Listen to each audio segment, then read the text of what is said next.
Hello and welcome to Justice. I'm Judge Jeanine Pirro. Thanks for being with us tonight. Why are we fighting in countries like Iraq and Afghanistan when even they don't have the will to fight? The Iraqi forces just showed no will to fight. They were not outnumbered. In fact, they vastly outnumbered the opposing force, and yet they failed to fight. Airstrikes are effective, but neither they nor really anything we do can substitute for the Iraqi forces' will to fight.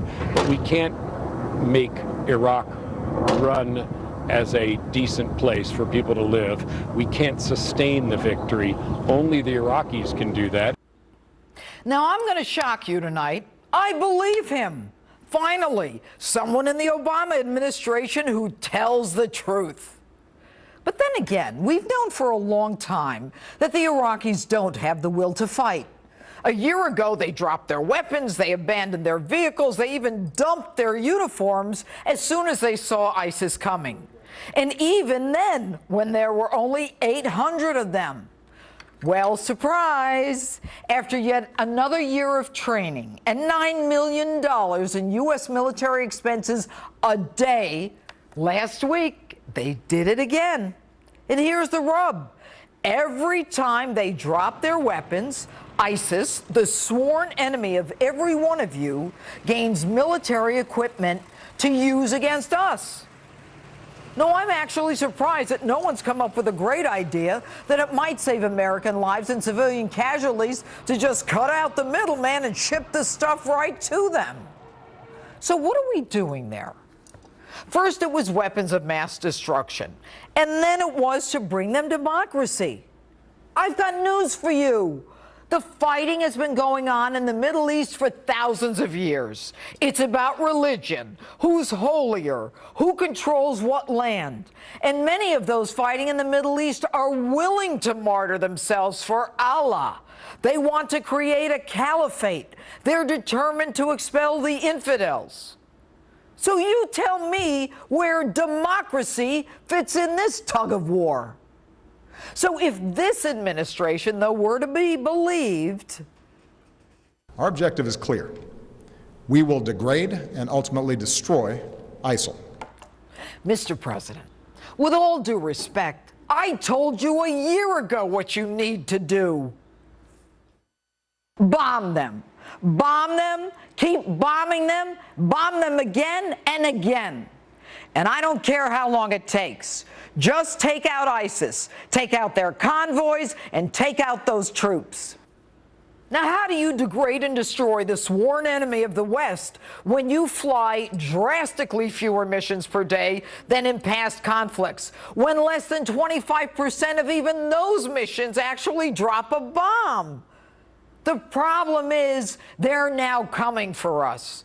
We have to respect the honor and memory of the thousands of American military wounded or killed in the Middle East, as well as the civilians.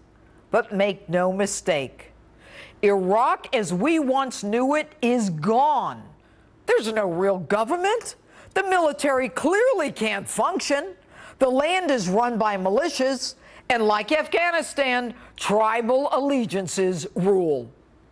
Now, we need to be focused on the protection of Americans from our new enemy, ISIS. Once that ragtag team, now a well-organized, brutal, wealthy terror force, parading in the streets of Ramadi under their ISIS black flag as the world watched. You had them all lined up in one place, Mr. President. You could have bombed them then and there.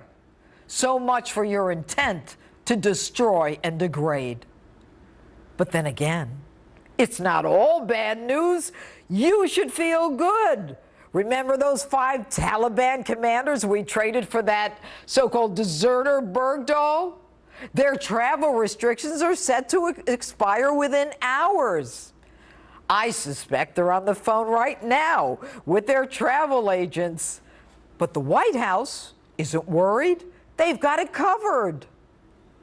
We have a relationship with Qatar where we transferred a number of detainees with some security restrictions in place to ensure, and this is something that the Secretary of Defense certified to, that these individuals did not pose an undue threat. We are in touch with the Qataris about what sort of arrangements we believe are necessary to protect the American people.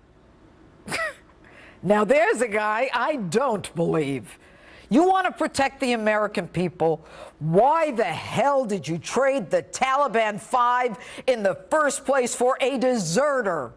As enemy combatants, those Taliban 5 could have been held indefinitely. They didn't have to be released. The Taliban is not a country. Everyone knew Bergdahl was a deserter, but you. I was in command. I'd been in command about a month or so when he left. In what year? 2009. Yes. And my initial understanding, based upon the reportings I got, that he had walked off intentionally.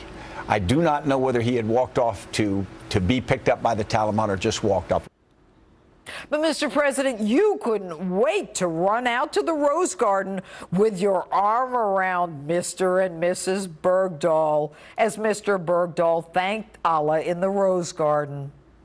We already know that at least 3 of the Taliban 5 have reached out to their terrorist comrades, and one actually had the Taliban come and visit him in Qatar. I feel better.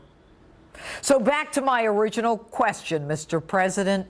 Why are we fighting in this region instead of focusing on the impending and the inevitable wave of ISIS attacks, sure to rain hell here on American soil? And that's my open. Tell me what you think on my Facebook page or Twitter at Just Jeanine, #JusticeOpen. And with me now is the chairman of the House